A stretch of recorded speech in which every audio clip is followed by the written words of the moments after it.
Je savais que je voulais faire du droit des affaires, des fusions-acquisitions, parce que aussi les cours que j'avais reçus à Dauphine m'avaient captivé, et que quand on lit la presse, on lit les Échos, on lit les grands journaux économiques, on voit ces fusions, ces acquisitions entre grandes sociétés, toute l'histoire qu'il y a derrière, les conseils qui travaillent sur ces dossiers, comme les banquiers, les avocats, les conseillers en communication et autres.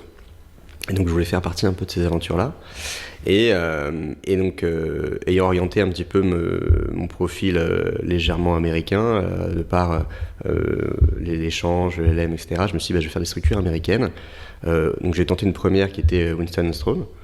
Le management m'avait bien plu, parce que c'est des structures qui sont assez différentes comme des structures anglaises et des structures françaises.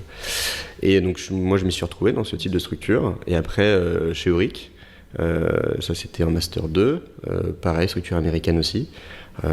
Également je me suis retrouvé, donc je me suis dit autant poursuivre dans une autre structure américaine. Et Willkie Farr. Et alors donc Willkie Farr, j'avais postulé avant chez eux, avant d'obtenir mon stage en 2019. J'avais postulé pour faire mes stages de master 1 ou master 2, l'un des deux. Et j'avais reçu une lettre de refus, une vraie lettre. Signé avec un beau papier en tête, etc.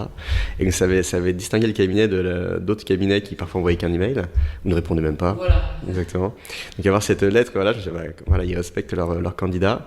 Et donc ça m'a aussi donné envie de repostuler chez eux. Et donc ça a fonctionné